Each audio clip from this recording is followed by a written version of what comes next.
Hello guys, actually we are going to have a practice session and you know what we do in a practice session. Actually today we have something different here in the class. So what the different thing is here in the class, I must tell you.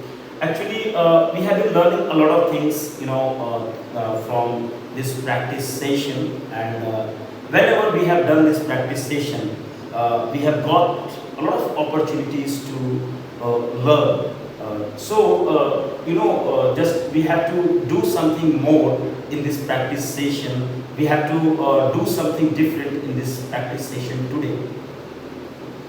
So today I am going to ask some questions about favorite teacher. Actually, what is the role of a favorite teacher? Who is favorite teacher?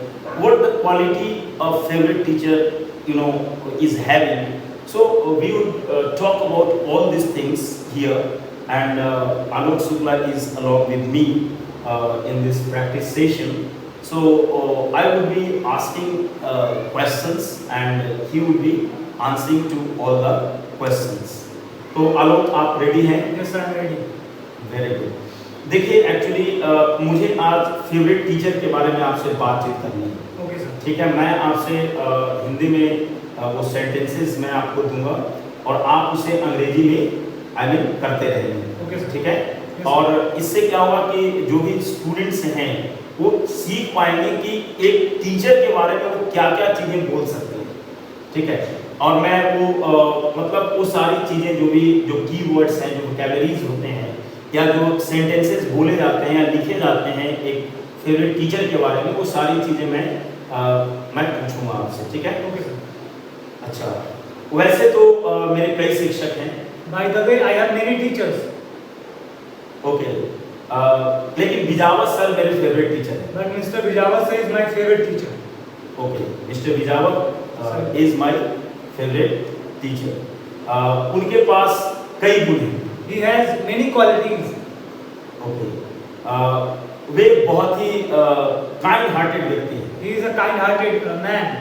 He is a kind hearted man या he is a kind hearted person. वे English में MA हैं. He has done MA in English language. Okay, he has done MA in English language. Yeah, he is MA in English language. No problem at all. वे हमें बहुत अच्छा पढ़ाते हैं. He teaches us very well. Okay, वे एक knowledgeable यानी काबिल teacher. He is a quite knowledgeable man. He is a quite knowledgeable teacher. उनका अंग्रेजी पे बहुत अच्छा कमांड है. He has very good command over English language. He has a very good command over English language. He has a very good command over English language. वे बच्चों को हमेशा अच्छा करने के लिए मोटिवेट करते हैं. He always motivates students to do better in their life.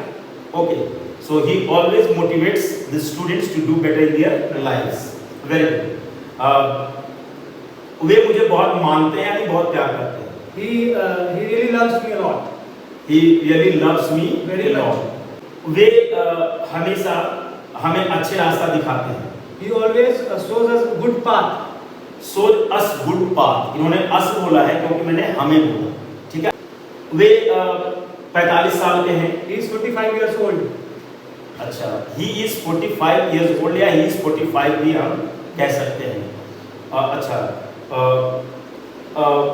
उनकी पत्नी दिल्ली यूनिवर्सिटी में एक प्रोफेसर है. His wife is a professor in Delhi University. His wife is a professor in Delhi University. Very good. Actually मैं अक्सर उनके पास जाता हूँ. I usually go to him. I always go to him या I often go to him. Okay. वे मुझे पढ़ने के लिए कई किताबें देते हैं. He gives many books to read. He gives me many books to read. He gives me many books to read. Actually वे एक बहुत ही अच्छे टीचर हैं. Actually he is quite good teacher. Okay. मैं उनके प्रति काफी ग्रेटफुल हूँ. I am बहुत very थैंकफुल हूँ, ग्रेटफुल हूँ, मैंने आभारी हूँ. I am very grateful to him, or I am very thankful to him. देखिए कुछ चीज़ों को ना आपको अंग्रेजी में, अब देखिए अब उतना अगर हम करना चाहेंगे कि मैं उनके प्रति बड़ी आभारी हूँ, आभारी शब्द आपको भी नहीं आता है। जब आप हिंदी बोलते हैं तो इतना शुद्ध हिंदी आप भी नहीं बोलते, आप क्या बोलते हैं, मैं बहुत ही आपके प्रति थैंकफुल हूँ, मैं आपके प्रति बहुत ग्रेटफुल हूँ। तो because you are learning English, then I think you need to learn each and everything in English language. You need to go into the nature of the world. You need to understand the situation. I mean, according to the situation, you have to move forward. Correct? Yes, sir. Okay. So actually, I mean, we are talking about favorite teacher. Okay, correct. उन्होंने कई किताबें लिखा है. He has written many books. अब देखिए उन्होंने या वे शब्द जो होता है, अगर एक व्यक्ति के लिए प्रयोग होता है तो ही उसका अंग्रेजी होगा। जैसे मैं वे में पूछ रहा हूँ कि वे एक अच्छे टीचर हैं, वे एक काबिल व्यक्ति हैं, तो आलोक ने उत्तर क्या दिया, ही में उत्तर दिया। वो जब हम एक व्यक्ति को पूछते हैं, एक व्यक्ति के बारे में जब हम बात करते हैं तो अंग्रेजी ही होता है, ठीक है। अगर एक से अधिक व्यक्ति के बारे में बात करते हैं तो अंग्रेजी दे होता है। तो बच्चे क्या होता है कि गड़बड़ा जाते हैं, वे के लिए दे लिख देते हैं, जबकि हम बात एक व्यक्ति के लिए कर रहे हैं। तो इस तरह से प्रैक्टिस सेशन में आप क्या सीखते हैं, प्रैक्टिस सेशन में आप इन्हीं चीज़ों को सीखते हैं, ठीक है। तो take it very seriously, don't take it lightly, correct. तो विजावत सर प्रतिदिन सुबह में व्यायाम करते हैं। Vijayawat sir takes exercise every day in the morning. Vijawat sir takes exercise every day in the morning. वे बहुत ही हेल्दी व्यक्ति हैं। He is very healthy man. Very good. वे बहुत ही स्वस्थ व्यक्ति हैं। He is very healthy. Very healthy, देखिए हेल्दी व्यक्ति हैं, स्वस्थ व्यक्ति, वही चीज हो गया। He is very healthy, he is healthy, मतलब इस तरीके से स्वस्थ या हेल्दी, ठीक है। अच्छा, वे समय पर स्कूल आते हैं। He comes to school on time. He comes to school on time, ठीक है, ओके। वे अपनी कक्षाएं नियमित रूप से लेते हैं। He attends his class on right time. He takes his classes on right time. He takes his classes on right time. Okay. Way class में कभी एब्सेंट नहीं रहते हैं। He never remains absent in the class. He never remains absent in the class, or he never remains absent from the class. देखिए अब होता क्या है ना कि जो एक्सप्रेशन है, अब किस तरीके से एक्सप्रेशन आ रहा है, ये बहुत इंपॉर्टेंट चीज होता है। तो एक्चुअली अंग्रेजी में of course translation has a very important role to play, but you cannot translate each and every sentence. So I think that you have to be familiar with the situation, what kind of situation you are having there, and according to the situation you have to speak English language. That is why you need to learn some of the expressions as well as situational sentences.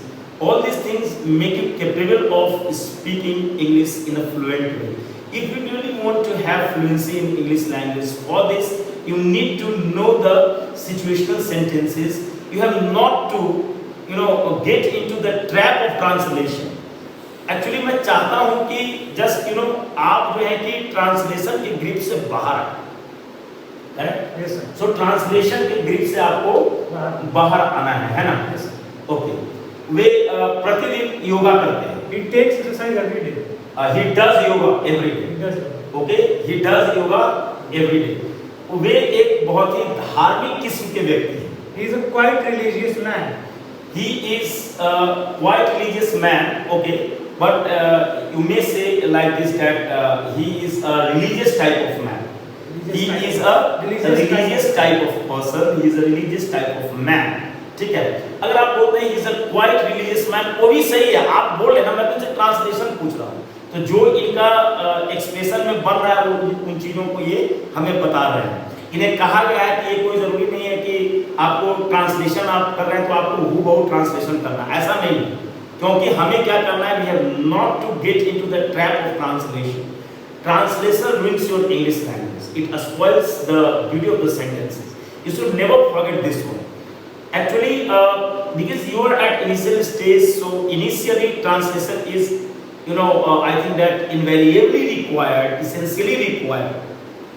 But for smarter English, I think that translation is not required.